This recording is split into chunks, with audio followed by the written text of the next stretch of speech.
Should we do the music intro live? Yeah.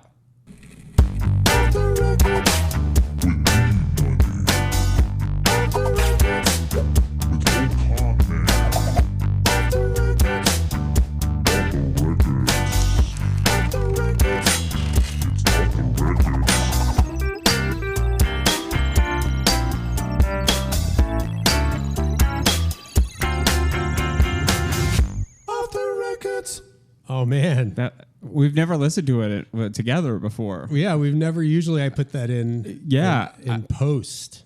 I can't believe we're both crying. I mean, we're just like Sean took his shirt off. He's throwing a frisbee around. The studio. No, I was like full on like Hootie the Blowfish dancing to it. Did you guys write that? That was Matt, my old video editor, Matt. Shit, I forget Matt's last name.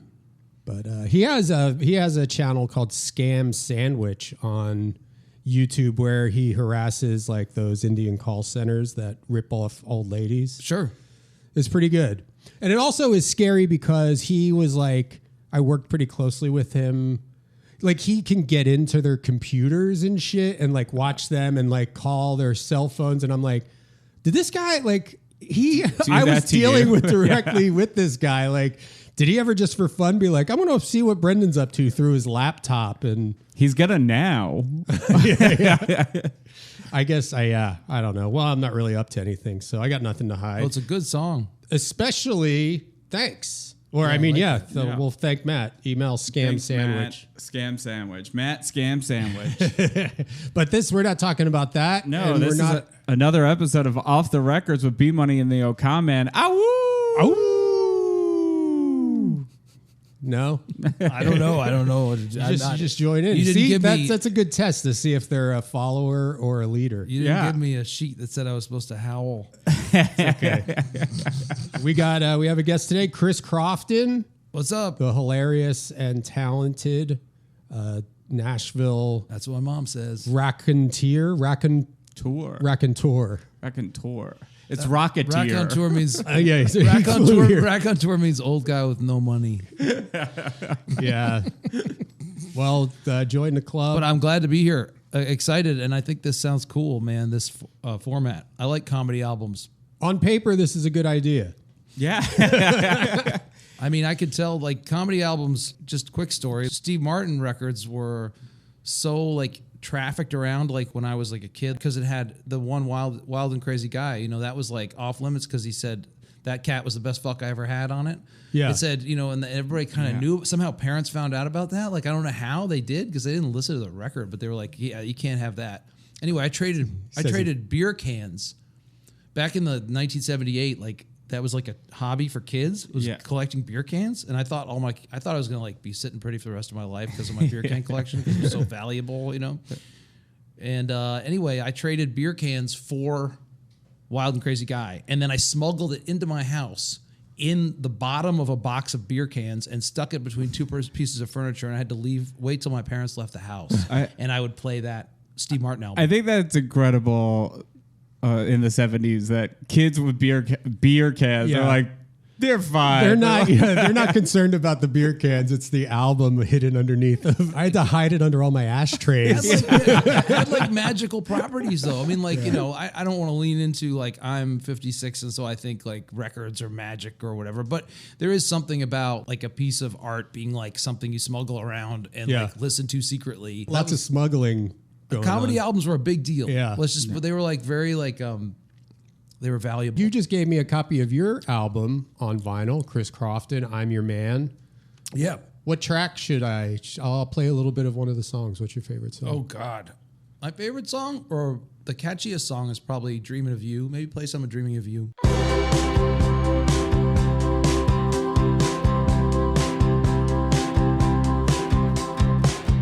When I close my eyes, you're in the frame.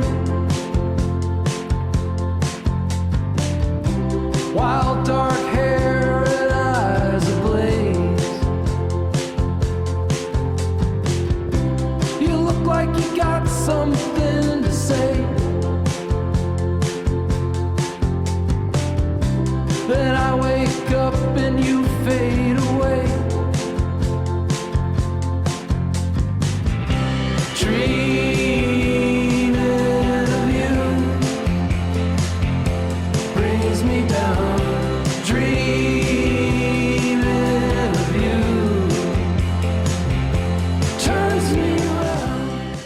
It's just like kind of the catchiest, poppiest song I ever wrote. All right. And I like that because I like pop. And you know, when I first started playing, I kind of could only write folk. And then I had to grow into writing like more, like better melodies. Like as a, you know, I was like almost like talking when I first started singing, you know? So, so I'm proud of that record all around. It's music, by the way, not comedy. I do have a comedy album you can find, but don't look for it, please, at all. Well, why bring it up? Is it on like the streamers? No. Oh, no. Oh, okay. I buried it. I mean, I've done my best. Like me and my team of lawyers, my mother, it's under. We all know it's under a box of beer cans at your mom's house. Yeah, that record was anyway. Came out in 2012, and anyway, as my friend Billy Wayne Davis said, he said a lot of good premises on that album. Oh, okay. Well, maybe that's something to rediscover if you're a comedian just starting out. Yeah, figure out. You can finish the jokes or see. Yeah, you can learn. It's a cautionary tale more than a comedy album. Honestly, we've listened to a lot of cautionary tales on this podcast. Like, and sometimes, you know what? Having a good premise is better than having an okay joke. Yeah. Well, comedy, like also like anytime you do like half decent comedy, like nice people come out of the woodwork and say you should make a record, you know, or make a special like right away because they don't know that just because you were funny for 5 minutes, that doesn't mean you can make a record. And so you get caught up in it yourself. And then I'm like, I should record a record. Listen, I have a record too, and I don't stand by anything on that. I made a CD, when I first started. It was just to have something to sell when I was on the road. Yeah. I'll try to find it. Yeah, we should listen to both of ours. That could be a Patreon. I'll have to dig through some boxes. But we're not going to listen to any of our 3 maybe okay records. Chris picked out Emo Philips, E equals MO². Yeah, I remember seeing Emo Philips on. I mean, I don't remember any of his jokes, but I remember thinking, you know, seeing someone like Emo Philips was every little indication that there was some other life out there because like the suburbs surrounding New York are pretty like before the internet. I was kind of convinced that was like the whole world. I mean, it had to be like it got chipped away, you know, like, so when I'd see an Emo Philips, I'd say, oh, what's that? What you can act like that and somehow get money. I do feel like we were better at allowing like weirdos to inspire like the youth in like the 70s and 80s, giving them mainstream attention in some way of like allowing them to be on the Tonight Show, where I feel like now everyone who appears on the Tonight Show is the same type of person. And like you used to be able to be like Emo Philips or Judy Tenuta or Andy Kaufman. And I don't think there are people who are still doing exactly that. Yes. I mean, Sarah Squirm, who's on Saturday Night Live, completely debunks my entire theory. So I'm not going to say that. But like she is out there. But she doesn't really get to be out there on Saturday Night Live. No, they put her in wigs. Yeah, there's no like popular weirdos. Well, like, everything supposed to. Sorry, go ahead. Yeah. Everything's supposed to tie into some other product line. So you're booking someone on the Tonight Show. You've got someone over your shoulder saying, do they also have a podcast on our network? Do they also have some tie-in to some other, you know, subsidiary that we want to cross promote? Like there's not going to be just some. But you can kind of do that, can't you? Like, I mean, hasn't it been proven that they can really make anything popular now? You know, like if you go on social media and it's just like, oh, everybody's fighting about Cracker Barrel. How did that happen? That just happened naturally? No, it was fucking bots like flooding everybody's timeline, and people were like, oh fuck, I don't even know what Cracker Barrel is, but now I'm livid about it, and it's my whole world for the next week. I was confused about that. I didn't know how. Like what? I didn't get too involved with it. I just saw. Oh, he got up on his soapbox. Here he goes. Hold on, guys. Let me get up here. Click, clack, click. No, it's just like, what the fuck? I mean, why is it everywhere? Who the fuck? Who cares about a logo? Like that's what I'm saying. Yeah, I didn't even understand. That proves my point that like. This is the algorithm or whatever is being manipulated. I don't know if there's just some guy like the Apple Watch time guy who's like in a room, just like, watch this. I'm going to get everybody pissed off about this logo change. How? Just watch. I don't even know what they're going to be mad at. Like what Oh, do you know much That about must it? be true because What were they mad at? I didn't understand what you were supposed to be mad Like at. was the right wing mad because it was somehow killing white people? Yes, that's what it was. So Cracker Barrel as a company apparently has been taken over by the woke agenda, and they took out the old white man and the barrel. Yeah. So now it's just a Cracker Barrel, and everyone on the right got very, very upset that they were like erasing history of this fictitious. That is exactly right. You were erasing logo history. What was the left's stance on it? Just mocking the right? Yeah, I mean that's it. It's just a bunch of people fighting about something they don't really care about. That's what I'm saying. And it's like that seems to be the whole point of like social media has been completely weaponized by I don't know who. I mean, the right's also very upset because I don't know if you saw, but Wendy from Wendy's has a nipple ring now. I just love that like people in America are so fucking probably worldwide now that they think corporations are people, like that kind of thing. Like you know, like I'm friends with the Hamburglar. Yeah. Exactly. I know the Hamburglar, and he is like a family values guy, and there's no way that he would have a pierced nipple. So, like, people have gotten so, like, you can get them mad about, like, things that are completely not at all on the menu of things you're supposed to be mad about, which is great for fascists because they get to do their evil shit while you're yelling about the Cracker Barrel logo. But that has got to be manufactured because...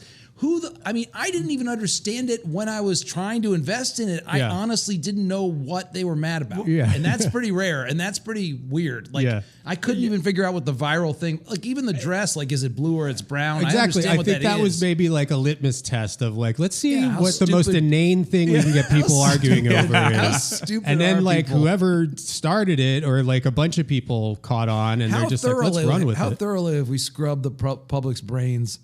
Let's see. Oh my God, they're mad that they took away the imaginary guy on the Cracker Barrel. Well, we're fucking kicking ass. Like it's basically like they've done this since the beginning of time. Like I don't understand why we're even upset about it because like growing up, Burger King looked different than Burger King does now, and like no one gave a shit when they made it like blue and red rather than like shit brown and orange. Like, no one cared. Well, we're getting off the point a little bit, but my whole point was that like they don't allow weirdos into the grander scheme of things because one, the people who are running the show are all just businessmen now, and maybe they just don't understand weirdos, or they're like, listen, this guy he's too weird. I don't trust him. He might say something about like 9/11 or like we can't elevate this guy to have a voice because he's too weird. Yeah, I forget what Emo Philips talked about, but he certainly wasn't a conservative. No, and like, I mean, Emo Philips was I didn't really know his comedy outside, but I watched UHF a lot as a kid, and he was very present in my adolescence because of that. And then for years and years and years, I thought him and Fred Stoller were the same person. Oh, wow. Yeah. We should Fred call Stoller? Fred. Oh, we should get Fred on the phone for this. Fred will start crying. No, I'm not. I'll cut it all out. I bet I know who Fred Stoller is. I got to look him up. Yeah, you would recognize him. He's in the movie Dumb and Dumber. He's the guy who's on the phone. Trying to use a phone. Oh, okay. Yeah. And so in my memory. Okay. Yep. And you're friends with him? Yeah, he's been on the show before. He's a great guy.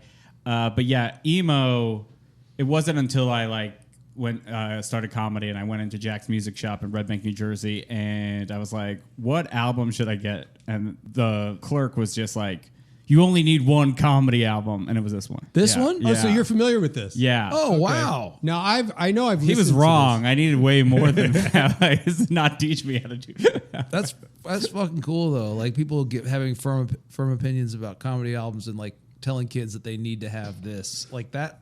I love that shit. It rules, and it's such a great album. That's how I ended up with Cheap Trick live at Budokan because I got money from like, I don't know, some birthday or something. I got like $20 or I forget what it was. And I was able to buy one record of any kind I wanted, and I didn't know who was what. And so my babysitter told me to get Cheap Trick live at Budokan, but then at the checkout, like the person checking out the the checkout person.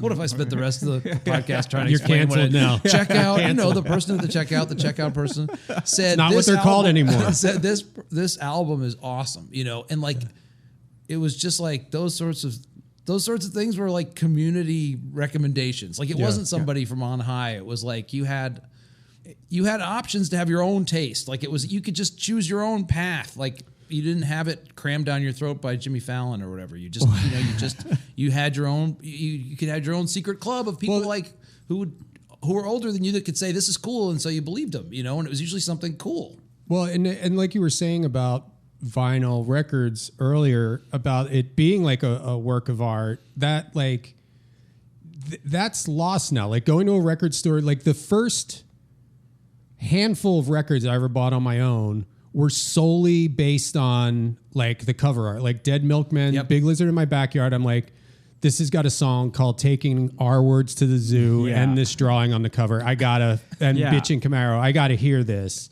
Dead Kennedys, Give Me Convenience or Give Me Death, because it had a song called Too Drunk to Fuck and it had a cool cover. Yep. And then Butthole Surfers, Hairway to Steven. So I was like, this is the funniest fucking thing. Butthole Surfers, Hairway to Steven? Hairway to Steven. Sign me up. So that's not going to happen. That's my friend's favorite album. Somebody stole it from me. Oh, I man. guess I had a party or something, like years ago. I love that the first time you were buying records, you're like, what is going to make me laugh? And that is, honestly, I love that. Yeah. Like that you were like willing to be surprised 3 times by things just because they made you laugh. Yeah, I guess that's true. Yeah, I just wanted everything in my life to be goofy. I remember seeing the cover of AC/DC's If You Want Blood, You Got It, or We Got It. The one with the guitars all stuck through them where they're bleeding. Like it looks really real, and I thought, I just thought like these guys are like dead now, but I want to hear this record because I can't believe they did this for an album cover. Like they died. Album covers are very motivating. Like they're like, That's what sold records. they're like art for the masses. I mean, like I still go to record stores. I don't really need to buy records. I have too many of them, but I'll still go because like I just like looking through them. Album covers are just like the Louvre for poor people, I mean, and cooler than the Louvre. Like I like album covers better than like Rembrandt, sorry. Can I quote you on that? Yeah, you can. Yeah. That's a cool quote. I have that. I mean, like you think of like Michelangelo's David and stuff. His tiny penis is nothing compared to the one on Nevermind. Whatever, It's like I'd rather have someone mansplain a Dead Kennedys record to me than fucking the David. Like, oh, look at his butt cheeks. That's the first time anyone ever carved someone's butt cheeks like that. It's like, I mean, those statues are pretty impressive. No, they're not. How they get it so smooth? That is true. And like the messing up. Like, what do you do? They didn't have crazy glue back then. What if he accidentally chiseled his wang off? And then he's like, well, fuck, I just did this whole... I assume he saved the wang for last. Yeah. But how has culture managed to trick us into thinking some guy's smooth butt cheeks from 6 centuries ago is more important than a Butthole Surfers record? That's my question. Because I think they're wrong. Well, I mean, Michelangelo was the first butthole surfer. Like, that's something I didn't learn until until after. I mean, I was in adulthood when I found out that was slang for anal sex. I just thought it was a funny name. I just found that out now. Yeah. Oh, no shit. I'm not kidding. Yeah. No, I had no idea. I always just picture someone surfing on their butthole, which was fine, which was also weird. Yeah, if you're listening and you're the person who stole my Hairway to Steven, give it back. Before we listen to Emo Philips, I just want to say I never really thought about it until last week, and I really was thinking about it. Metallica is the worst band name ever. Like, if you really think of it, like, it's so lame that they just put metal in their name. Yeah. I mean, good on them. I hope Lars Ulrich doesn't hear this. He'll fucking blow a gasket.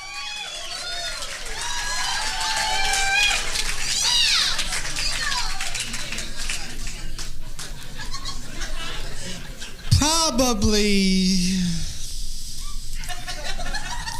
the toughest time in anyone's life is when you have to murder a loved one because they're the devil.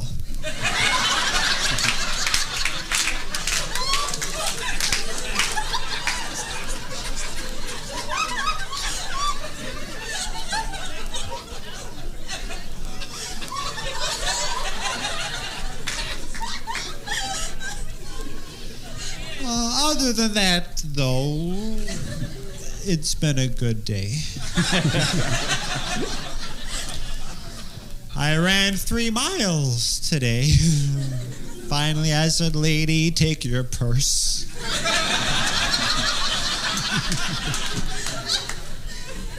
Yeah. I stay in shape. I started a weightlifting program, but the first day I threw my back out, so I put down the booklet. He's not strong. It's just kind of like vaudeville type stuff. Yeah.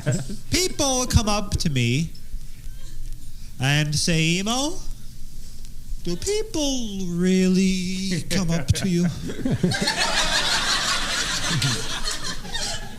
Well, I don't know. I was in a bar a few nights ago, moving from stool to stool, trying to get lucky. But there wasn't gum under any of them. This guy keeps you on your toes. He really. What I love about him is behind me. I think he is truly the greatest at the misdirect. He's such a good writer. And I feel like for some reason the 90s comics weren't as inspired by him as our generation, because you have your Dan Mintz, your Anthony Jeselnik's, who are kind of doing a variation of this. Yeah. Dan Mintz a little bit more than Jeselnik, but Jeselnik clearly Short misdirection jokes. Yeah. I like Emo Philips. I think it kind of makes sense why he's performing at a sold-out show at Caroline's recording this in the 80s, where I don't think he could do that anymore. I like that lady who's laughing so hard at worst thing about your day is having to kill your loved one because they're the devil. And that one lady's just going fucking crazy. And all I could think of is I wonder what drugs she was on. Now, I have a question. Are people... And what liquor? Rum and Coke, I'm assuming. Yeah. I know Norm has the joke about he killed his family, me, Bob. and then it's the guy revealing that he's not the devil, it's his friend Bob. But was this a big thing in the 80s that the devil was telling people to kill? I don't know. Yeah, but where did it come? There has to be the Genesis. I know Son of Sam, his neighbor's That's dog. the first thing I thought of. Was hey buddy. Yeah. That was a more common reason to snap and kill people than, say, just general anxiety. true. Now it's I just killed a bunch of people because I watched the news. Are cats? It seems like cats would be more sinister than dogs. Has anybody ever had a dogs cat tell them to do something? Listen, if a cat tells you to do something, you're doing it. Yeah, I'd like to get married. I don't know, though. You get married, the first thing you know, you've got a wife. I don't know. The other night, my dad took me aside, said, Emo, I want you to promise to take care of your mother after I'm gone. I said, Dad, don't talk like that. I don't want to have to take care of her. You know who I hate more than anyone else? Indian givers. No, I take that back. You allowed to say that anymore? You know who I hate more than anyone else? People that imitate owls. But you didn't know. Don't feel bad. Want me to do my tribute to Elvis? There's Stephen Wright in here, too. Thanks, Elvis.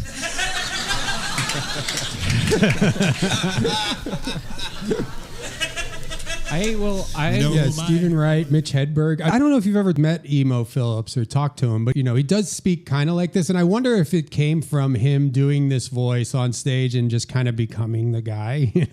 I mean, I'll never forget when I opened for Gilbert Gottfried when I was talking to him and backstage. talks like a guy. Yeah. He doesn't talk like Gilbert Oh, Gottfried. yeah, yeah, yeah. And it was like kind of a bummer. Yeah. I'm like, no, do the voice. Yeah. I'll laugh. Because I was thinking this voice, because he does have this like unique voice. This is like if Hedberg was inspired by him, it's like, you just think of a funny way to talk to accentuate your. You need sometimes you need an affectation, but that one joke, the tribute to Elvis joke, reminded me of a Michelle Balloon joke that I always loved, where it was, do you want to know my impression of Gene Simmons? He was a nice guy when I met him. Really. I don't know if I want to have kids, although I was a cute baby. My mom said when I was born, they threw away the mold. Some of it grew back. Like a moldy baby. Remember one day I'll never forget. I was about 6 and I was playing one day and I saw the cellar door open, just a crack. Now ever since I could remember, my parents always told me, Emo, whatever you do, don't go near the cellar door.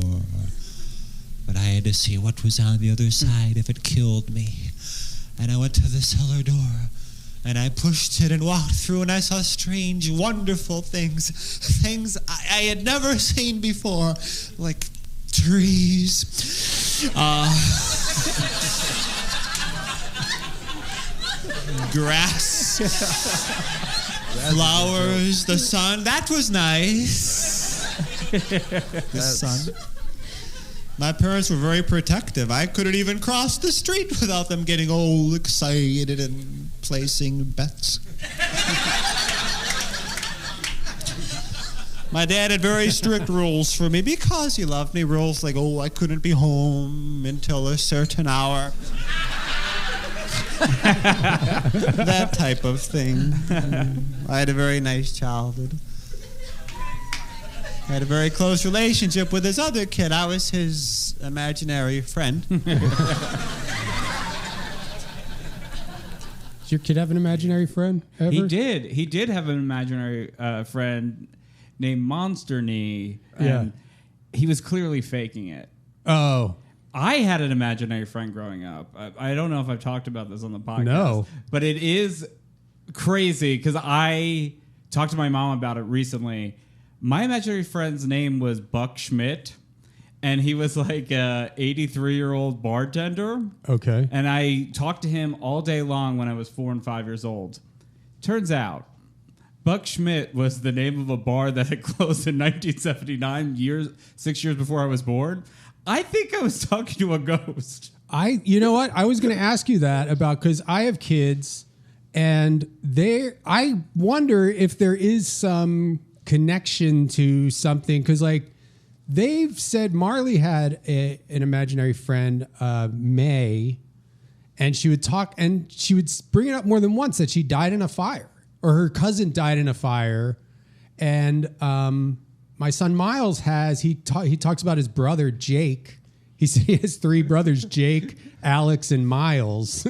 He's a brother with the same name. But there is, sometimes they say things and you're like, that doesn't sound like something a kid, like, what? They died in a fire? They live in New York. What are you talking about? Like, what the fuck? Where did you this? I know that wasn't on Coco Melon. Because this is when they were young. And my daughter also had a thing where when she was still in her crib, she said there was an orange lady who would sit in the corner of her room and watch her sleep. Yeah. Wow. Yeah. I don't remember having an imaginary friend. Yeah. I think my dad took up all the space where there would have been an imaginary friend. Like everywhere I was supposed to have an imaginary friend or time to have an imaginary friend, my dad was there being like, I'm going to kill myself for real. So he's kind of ruined it. Go be some other kid's imaginary friend. Right. I mean, for real, like my dad is going to be somebody's imaginary friend in the future. We didn't have much time to ourselves because he was just always making a spectacle of things. So it was like, I don't know. I was just thinking, why didn't any of my siblings or me have an imaginary friend? And it was just like, I think my parents were just like too busy like yelling to allow us to even think. And I'm kind of not kidding about that. Our house was so fucking full of arguing that I don't think anyone had any time to be like, it just wasn't, there wasn't a lot of time for kids to like just be meditating on anything. But I also think that I've heard from other people's that they have kids that, I mean, their kids will say stuff that's like, that implies like, yeah, that if there's someone who talks to a ghost, it's probably a kid, you know, Yeah. like who'll be in touch with that. And I think it's really interesting. And yeah, where would, yeah, like I have a friend from New York, or I'm talking to an 80-year-old bartender. Yeah, this fucking, it sucks. Like if you really like, I'm like, I don't think I would have imagined that. Like just like an old, like, well, you know, just very chubby weird. German bartender. What would your reference be? I mean, where would you have? Sean left out he was in college when he had this imaginary friend, so he could have read about it in the There you paper or go. something. There you go. That's an Emo Philips worthy joke right there. That cellar door joke, by the way, is quite good. It's a great joke. I didn't see it coming. Also, like how he's killing without raising his voice, just doing material. Everyone's meeting him. Yep, he's like, just doing material. Yeah, He's just changing, doing solid material, and that's all he has to do. Yeah, and this is like Caroline's in 1985, and he's like crushing, and like you could tell it's a packed crowd. I'm so impressed. This is available for streaming, I assume? Yeah, this is available for streaming on all platforms. Yeah, it was a CBS record. Like this was a major record.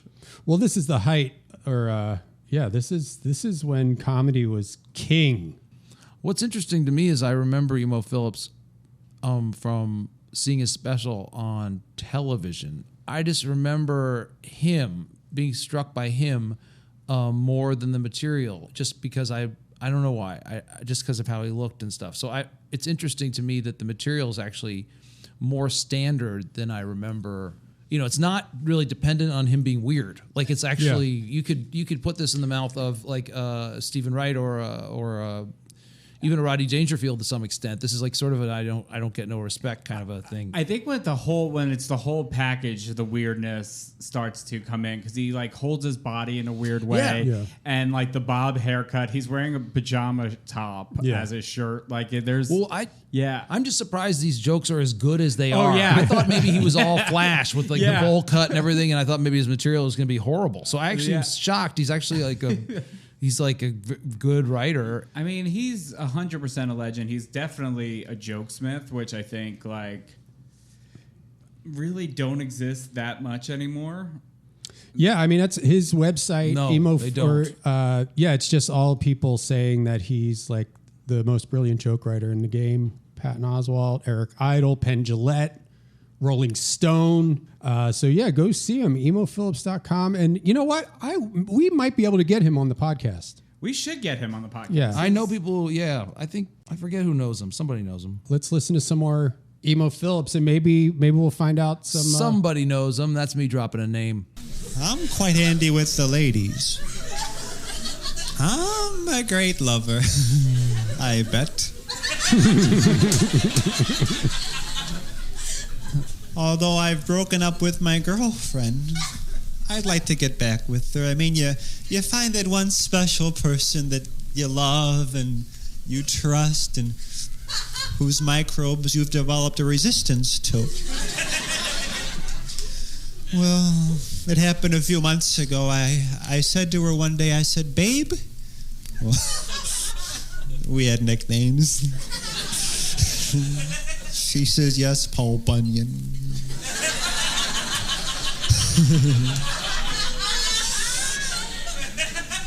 Babe the Blue Ox. That's like I said, when we first met, how much You can't love? call a lady that. that's a Or she called him that, I guess. No, she called him Paul Bunyan. Yeah. yeah. He called her Babe the Blue Ox. That's a reference you couldn't do now. A Babe the Blue Ox reference. Also, You don't Paul think people Bunyan would was get like ubiquitous. Like when I was a kid, Paul Bunyan was up there with like Jesus Christ as far as people you were he aware was like of. fucking Babe Ruth. Yeah, the way like there they was talked about Paul. I just don't think Paul Bunyan carries the same clout. No, like I've never heard my kid once talk about Johnny Appleseed, and like true. people would have shut up about Johnny Appleseed when I was growing up.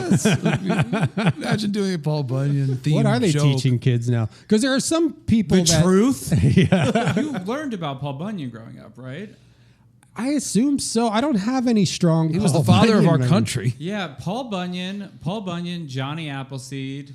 and who was the steel driving man? Yeah, John yeah. Henry. John They all Henry, signed. that's They all signed the Declaration of Independence. Giants just took up a lot of before the internet. That's true. Giants were super popular, and they're just less popular now on the internet. I guess I don't know, just because there's better stuff than Giants. But we had. Beanstalk, Yeah, I mean, we used to have great giants in this country. Beanstalk, Paul Bunyan, fucking the guy with Lilliput.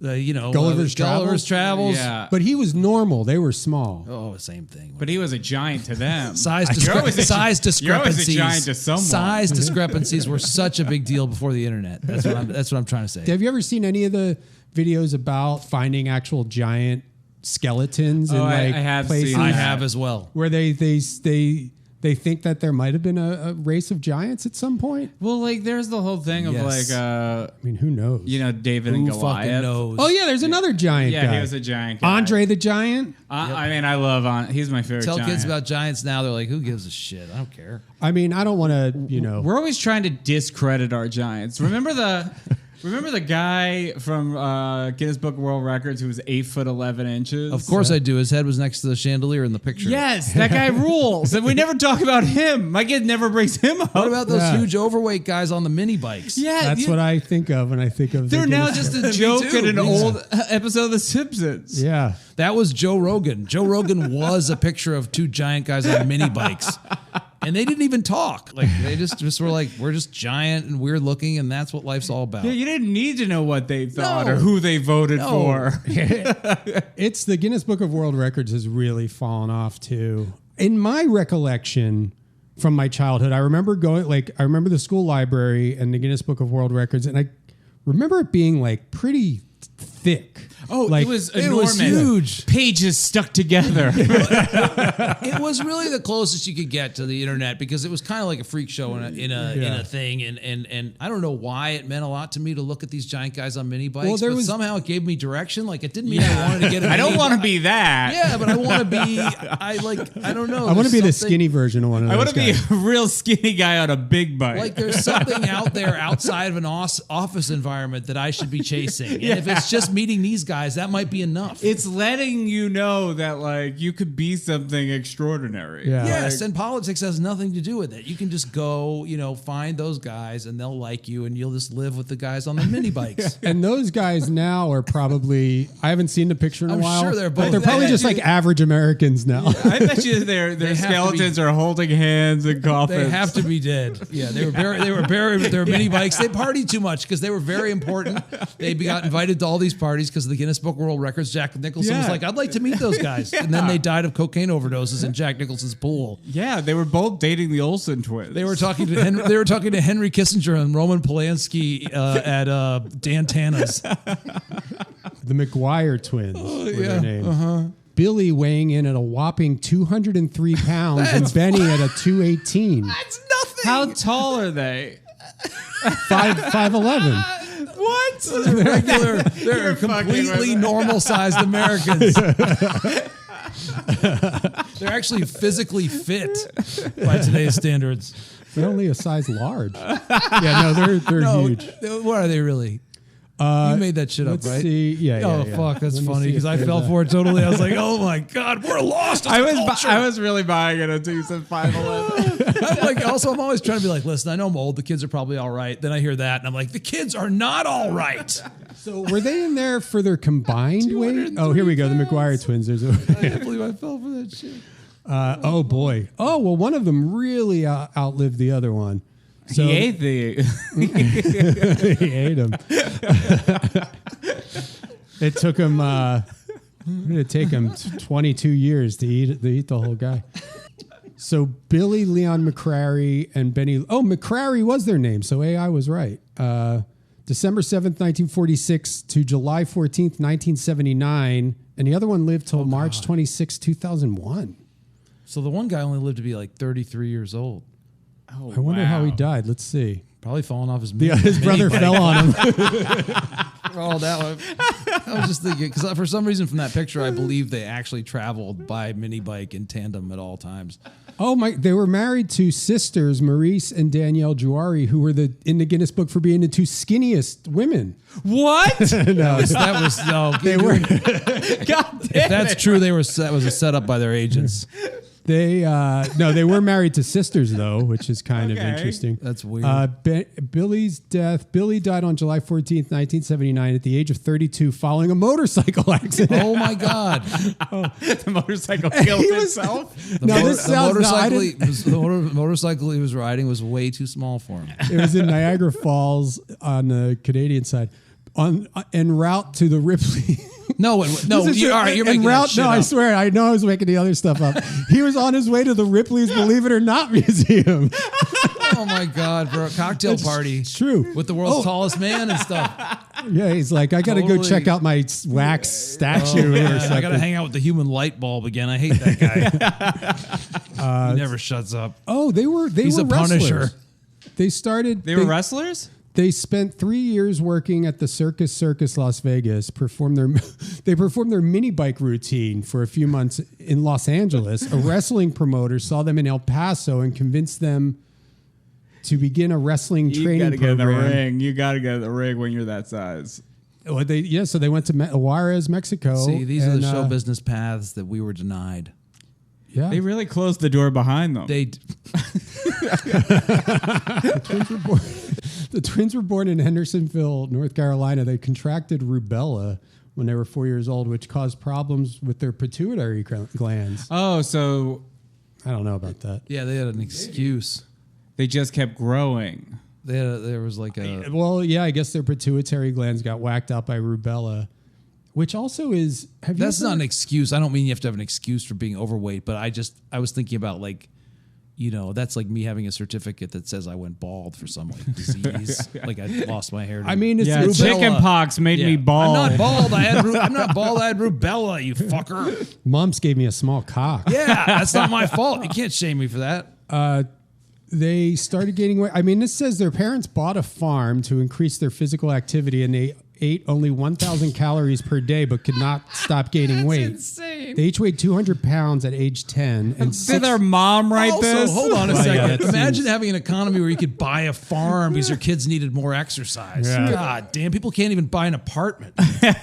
They were 600 pounds by age 16. They dropped out of high school and moved to Texas, where they had jobs. Were those two related? You have to drop out of high school if you weigh too much? They're like, listen, guys, we don't have enough room for you. Sorry. If you pass $5.99, you're out of school. Yeah. You're on the street. It clearly says $5.98. You have to move to Juarez. They dropped out of high school and moved to Texas, where they had jobs livestock branding. So they just branded. This whole thing sounds like a fucking joke. This is what I wish my career path was so bad. The 74 to 78, they participated in several matches in Japan. Wrestling teams. Well, that must have been sad, though. They Japanese didn't guys. want to do that. They often used a finishing move called the Tupelo Splash, which involved one of the twins diving belly first onto a prone opponent.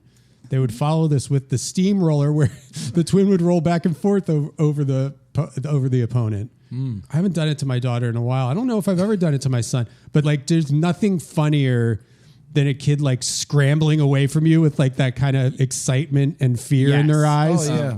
Like when you go to Jimmy Superfly Snuka them. Oh, yeah. I did terrible things to my younger brother, like in terms of like wrestling moves that I was so crazed. I was so into wrestling that I just, in retrospect, I realized it was not nice to do some of the things like, like he didn't necessarily want to lay prone on the bed, not move so I could drop an elbow on him. But, wrestling's a compelling activity. It is. Well, it's all little boys get into it. It's so fun to watch that it makes you want to just do it immediately. Oh, yeah. When you have like, my little brother's 6 years younger than me. I was like power bombing the shit out of him. I pile drive my next door neighbor and almost killed him for real. See that I'm like, And I was like, oh my God, like, what am I doing? Like, when I was like in some kind of fugue state, I was like, I'm Paul Orndorff. I'm going to pile drive you. But I just forgot you're not supposed to like really do it. Yeah, I did it to him in my yard and he was like, oh my God, I think I'm going to die. And I was like, I think I'm going to just almost, it's pretty, Yeah, you break someone's neck. gets like pretty that. hairy. Yeah. Benny, after Billy's death, Benny tried to continue wrestling, partnering with Andre the Giant. but was not successful without his brother. Then he opened a pawn shop and worked as an auctioneer in Hendersonville. This guy had lived my dream life. Having a big fat auctioneer, like I can't picture him talking fast. I've Like, always it's just wanted to own a pawn shop. Fatty Magoo talking. Always wanted to own a pawn shop. Fuck. Then he died of heart failure. And their gravestone, so they're buried side by side in a graveyard near Hendersonville. Their gravestone displays images of the two Honda motorcycles and is inscribed "World's Largest Twins." Yeah. So they have one headstone. Wow. You think the current fattest twins just ever go to that thing and just talk shit or like piss on their grave? I don't think you cannot get Shitting that kind on of it. career out of being just like a fat guy on a motorcycle these days. God. Nobody's going to take you anywhere. The They're just going to 70s say fuck you and leave you where you are. Like, 70s I'm huge and I ride a mini bike. So what? What a better time it was that That's you what could I'm just saying. be fat with your best friend, ride motorcycles, and get Marry sisters. marry sisters. Every All the brother's dreams. All the dreams. Every shit. brother's dream. The as of 2024, the record for world's heaviest twins is still held by the late professional wrestlers Billy Get and Benny the fuck McCarthy. out of here. Yeah, that's impossible. USA. That's such horseshit. They There's each no weighed. way. Billy weighed 743 pounds. Oh, that is heavy. I didn't in realize that. 1978. Benny weighed 723. The skinny one. That's really heavy. That is really heavy. That's really heavy. How you getting that? I mean, I guess it's from rubella, but like getting that fat in the 70s was hard. Well, let's hear. We're at the end of side 2. Yeah. Should we hear how emo closes? Yeah, let's hear how the emo wraps this up. Do you believe in dreams? I'm on a subway, and it goes into a long, dark tunnel, and it stops. Panic-stricken, I leave the subway, start running down this corridor, which turns out to be a sewer. And I'm over my head in filthy, stinking liquid, and I'm swimming, and I get to the end of the tunnel, and there's my mother. She says, have some coleslaw, Emo. And I passed out from exhaustion. And here's where I had the dream.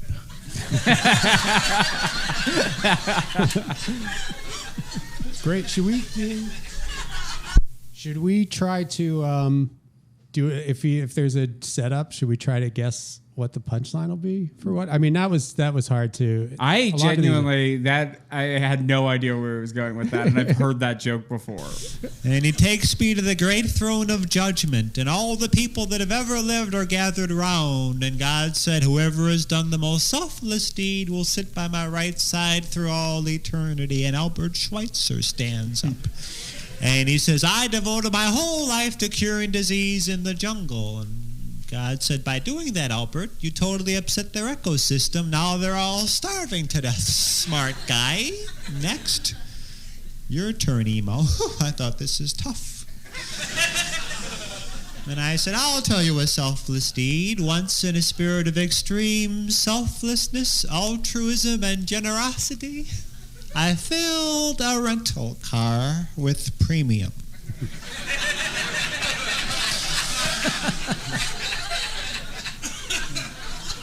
And there was a loud hosanna. I said, I knew I'd do it, Lord. We've a lot in common. We both drive a Galaxy. And he pulls a trapdoor and sends me to hell. And for the rest of eternity, they chopped off my arms and legs, and I had to work as a Pez dispenser.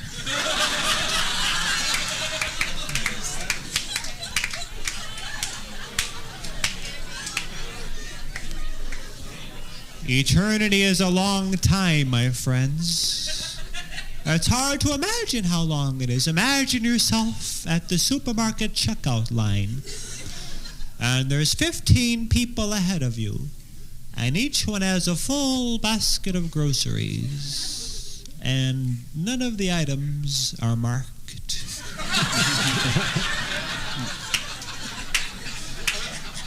And everyone wants to pay by check. And it's the girl's first day on the job. And she doesn't speak English. You take a few minutes off that, and you start to get an idea of how long eternity is. I almost didn't make it here. I made the mistake of driving. I'm on 2nd Avenue, and I have to get to 8th Avenue. And I thought, what street do I take to get from 2nd to 8th? Then I remembered Einstein postulating that parallel lines eventually meet.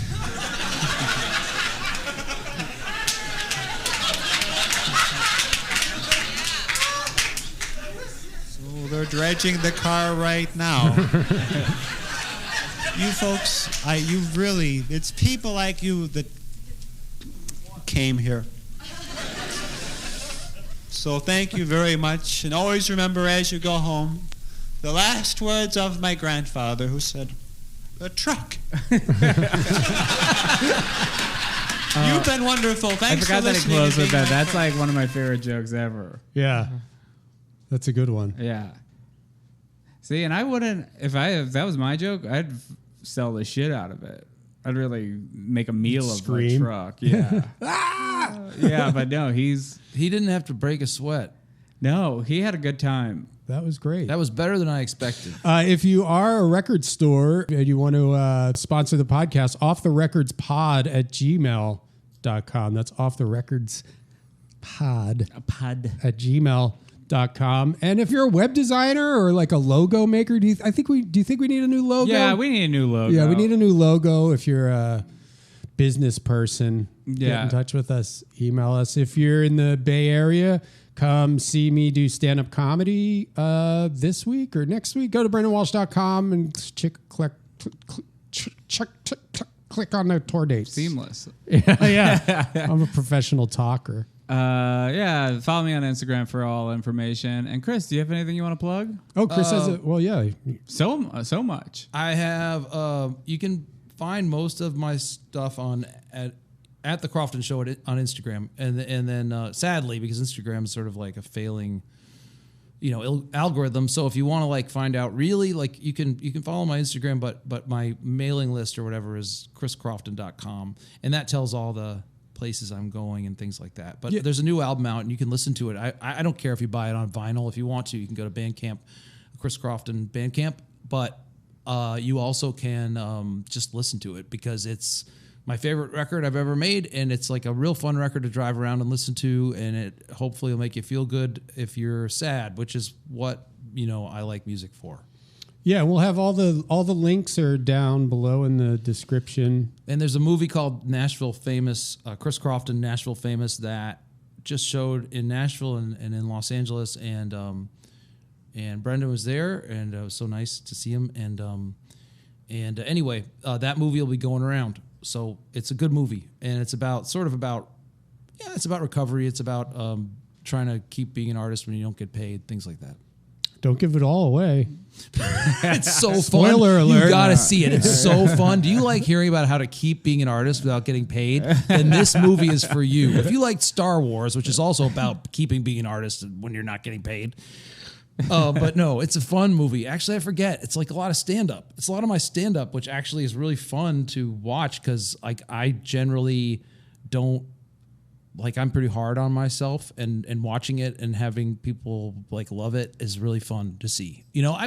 I just mean like a lot of that stand up was like real old, and I thought, well, that stuff, who cares? I hadn't seen a lot of it, and the jack off machine joke was it's such a good. Is that online anywhere? I could put it in the podcast. I'm from Nashville, and in Nashville, there's not a lot of talk about gender fluidity, but since I've been out here, I've known some people who blog. By the way, blogging is white jazz.